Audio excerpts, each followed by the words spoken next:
Hello, Epi. You're becoming epic again. Look at all those pollen falling down. I have to find something to pollinate you with, okay?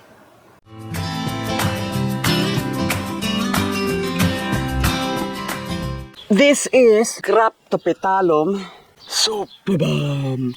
This Superbum now is just like any ordinary Superbum. But did you know that this plant cost me $320? This is now, hang on, just now I'll show you. This is the 10th of the 7th, 2022, when I bought this one, October, okay? Superbum. Now, what happens is this is a variegated Superbum. Now, after over 2 years, this now has become or reverted back into its original form. But you can see that on this side here, so that was still like the variegated form. So this one has lived its life inside under the grow light. But I've already chop a whole heap of babies from this one. So if I take this Superbum and compare it to these Superbums, look at them, they're growing Superbums. Superbum, but Superbum is a Superbum is better. Anyway, so this one are ones I've chopped off or propagated from this mother plant. So this one now, look how beautiful that baby. So it's not really a baby because that was the original mommy, which I chop off and planted here. But this one here is the other one here, I think. Let's go check here. This one now has sort of lost its variegation. I can't reach in there, but now it's flowering. Look how beautiful the flower is. Look at that. So wiry and very bonsai.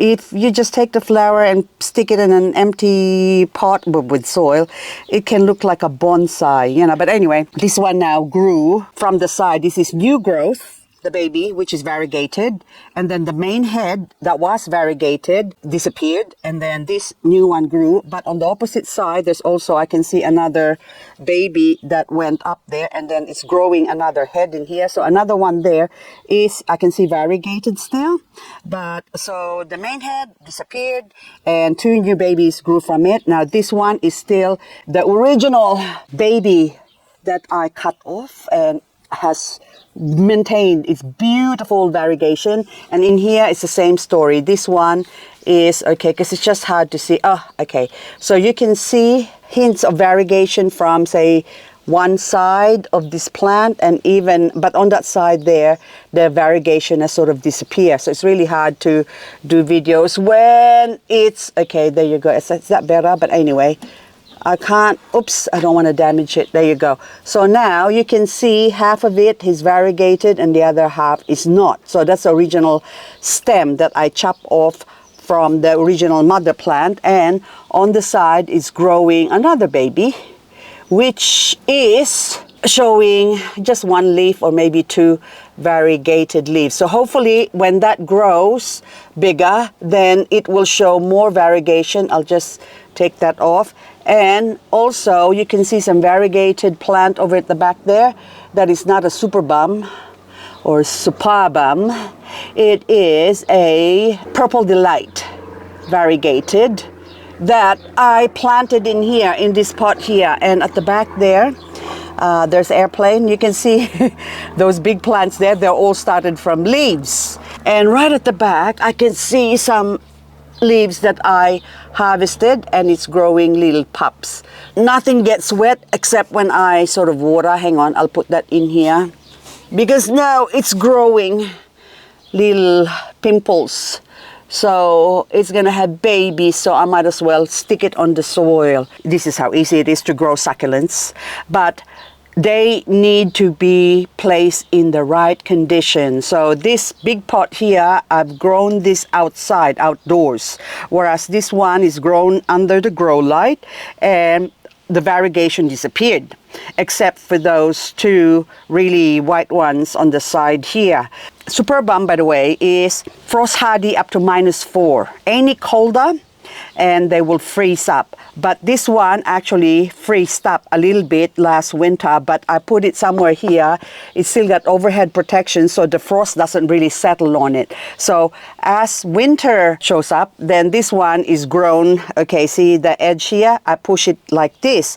And as the weather warms up, I slowly introduce it out into the sun, like so. So this one here as well. These plants here, oh, by the way, my whimsies. These are the last of my whimsies. That whimsy is really, it suits its name, but this whimsy is gonna be whimsically gonna follow. My husband was the one who named the plant as well. Whimsy. So what about whimsy?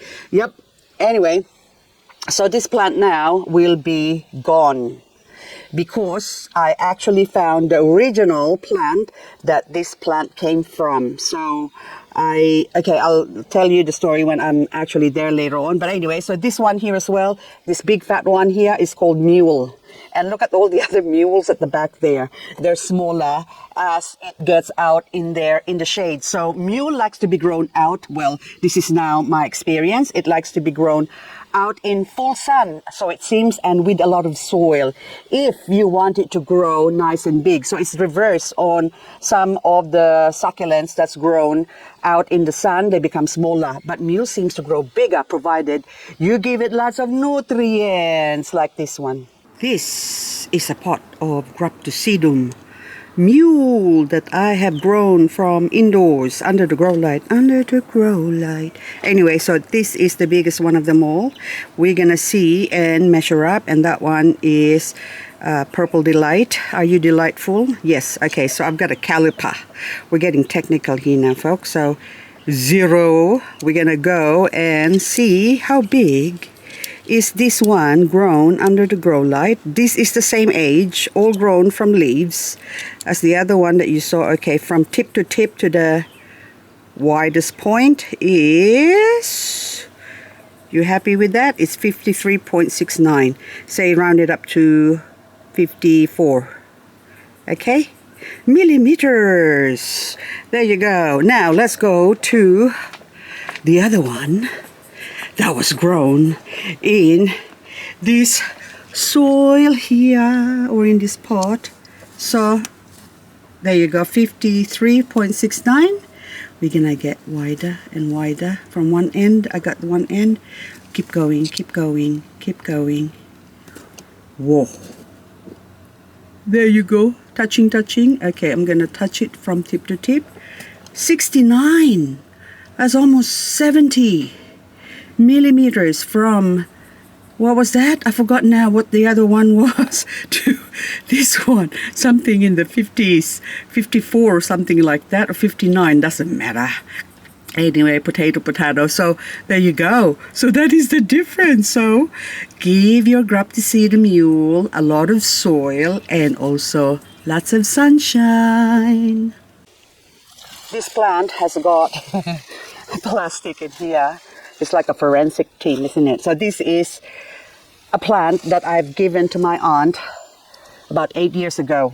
So this is my original mother plant of my whimsy that I gave to my aunt. Actually, it wasn't this. This is the cutting of my Willie Wonker. It was a Willie Wonker who's got, can you see the Wonker leaves there? So this is the mother head. So this is the older one that I've originally given her. And she's about to have heart surgery soon, so she can't look after her garden anymore. So she started to give away her plants, and she asked me if I would like to have this back. So this has now produced lots of babies and also lots of mealybugs. So I already sprayed it with my insecticide spray. So all the bugs, probably there's another one there. No, that's just dry leaves. So the mealybug is gone. So I got it full circle. Oh my God, it's variegated. Wow. What do you know? Look at this. I didn't even notice that. Wow. Look at those 2 leaves. Variegated. So this is where the whimsy came from. So as the name suggests, with the leaves that came from the whimsy before, it sort of started doing this as well. So 2 leaves now. Oh my goodness. I can't believe. Is that where you can? So this is now a baby. I can't remember exactly, but I know based on the size of the pot that I probably have given her 2 or 3 cuttings. Look at that. Oh my goodness. Oh, okay. So now this is worth saving. I am going to look after you. Well, this got eaten by birds or snails or whatever in her garden, but now it came back to me. And so now that Whimsy is almost dying, I can start again and create another Whimsy from these plants. I am now going to make a retraction of my statement, or basically of my video wherein I said that Whimsy is my hybrid. Well, technically, as I just found out of late, that I can't call a plant a hybrid if it's not grown from seed. So I don't know if that's correct, but anyway, that's my understanding. So now I can call Whimsy more of my cultivar than a hybrid. So now I have to take down that video where I said it's my hybrid. Well, technically it's my own process of cultivation, basically. So all this growing of seeds and whatever, I'm not a botanist or into growing plants. I'm just a succulent addict that loves growing succulents. So now, Whimsy, you are my cultivar. Also talking about coming full circle. So this is my German princess that was given to me by, oh look, it's already dying, dried up. Anyway, so this one was given to me by a lady that I bought some Ionium from. But anyway, I'm just gonna cross-pollinate this while I can. So anyway, this pot here was from Tram. But this other one here with the green pot, you can see the green pot, this one is flowering. It's the same plant, but this actually is special because my mom passed away in 2010. And when she passed away, we were building the house, we just moved in. So we haven't got any garden established. So I was not doing any gardening at the time. But I did take 2 of her big Crassula ovata or Jade plant that I inherited, but she's been growing it for like, I don't know, 10, 15 years. So that plant would easily be about 30 years old. The pot is still there. But this one here now came from my mom. And I didn't even realize that she grew all this epiphyllum or sago cactus or what do you call this? I forgot. Christmas cactus. I think this is what they're called. And it's also flowering. So anyway, now I took the smallest pot. My auntie's got bigger pots there, but I said, no, I haven't got room for it because I thought they're not frost hardy. So I have to find a spot for this one to grow. As it turned out, she had this thing growing out in the open, just hanging off her loquat tree. Can you believe that? So it is frost hardy. I did not know that. So now I am going to put this into my hanging area. So over there, I'm going to hang them up over there now. So that way I was going to remove this 50% shade cloth that I put here with my, what do you call this thing? This plum tree. I was going to let the plum tree grow loose now and open it up. But I might still do that, but I will still maintain putting a 50% covering UV shade cloth in that spot there where I've got the bar across there, the stainless steel bar. I don't know if I'm capturing it because I can't really see this camera right now. The sun's in my eye. But anyway, guys, so that's just my story of my Christmas cactus that is gorgeously flowering at the moment. This is the Crassula ovata that I inherited from my mom. And this plant would have been 30 years old at least. And she had it growing for a while. And of course, when I moved her here into my house in 2010, she was nice and thick and full. But the budgie got to it. There was actually 2 pots, and this is the only pot that's now remained. Now you can see this has been neglected so much. I had it growing in my alfresco area, which is undercover. So now I'm putting it in my front door where it's going to be exposed to the sun, and also in winter it will be more protected. So this can grow happily in here as long as there's no direct dew landing on top of its head. It will be fine. So you can see this plant is screaming to be propagated. So the fact that it's got roots showing, and of course you can see, look at that. Well, let's go to the stem here. So that's a stem that where that thing came from, and it's coming onto this side here. So well, I'm gonna actually make a lot of bonsai plants or potted bonsai thingamajig from this plant, but you can see that it is also growing new shoots. So to make this thicker, now that it's still well, end of spring, coming on to summer, this is the growing time for this Crassula, supposed to be actually going to sleep. But the presence of the roots is telling me that I should really propagate this. And also, there's no choice. And also these ones have like fallen off from the plant. And that's a stem. You can see all the roots screaming. And on top of that, look at that. See how easy that is to propagate? So the only way you can kill this plant is if you give it too much water. So the rule of thumb is always to let it dry up before watering. So that's the stem where it originally came from, or the mother stem of this stem. And look, new ones growing. Can you see those little pimples growing there? So, and roots, and that's already dried off. So even if I chop this off here and plant that thing will still grow.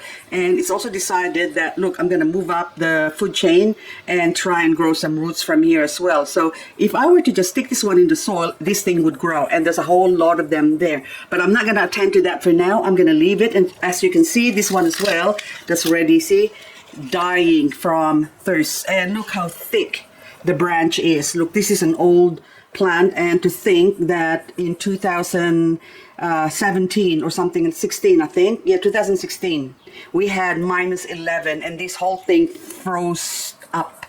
It got frozen, the two pots. The other one died and this one survived. And so now I really have to look after it and bring it back to life. But I will do that on another video. So anyway, guys, that's all I've got for this video. And look at that. Oh, poor thing, it's screaming. And also, we're having 33, 34 degrees. Well, forecast is 33, but normally it goes higher than that. So we might even get 35. So just in case, I'm going to put this sheer curtain onto that plant here for maybe about 3 days, just to sort of acclimate it to this new area, or else it's going to burn. Anywho, guys, that's all I've got for this video. And once it sort of settles down a little bit, actually this plant here, so I might remove all those cuttings that has, should I say fallings, that has fallen off from this beautiful plant. Now I can actually, well, after doing that, I can actually water this. Anyway, guys, that's all I got for this video. Thank you so much for watching. Hope you've enjoyed this video and hope to see you in the next video. So I think I might need to get a clip to just secure the curtain so it doesn't get blown away. So another footnote on this video, because the Superbum is flowering, one would be tempted to propagate. Chop, chop, chop, but don't hesitate. Do not propagate, because at the moment we are coming on to summer. Today we're getting 33 forecasts, and of course anything over 30 degrees, a lot of the plants are going to sleep. So this Graptopetalum Superbum is right now asleep. So if you try and chop, chop, chop and stick it or let it grow, it's not going to grow. You have to wait till the weather cools down. So the best time to propagate Superbum is at the end of summer. So in 3 months time, I will see you, not in 3 months time, probably about 2.5 months, or 2 months actually. 2 months, so last month of summer is when I'm going to go and we are going to propagate. But for now, we are just going to leave you there with your looking beautiful, because she's just going to get prettier as the heat is on.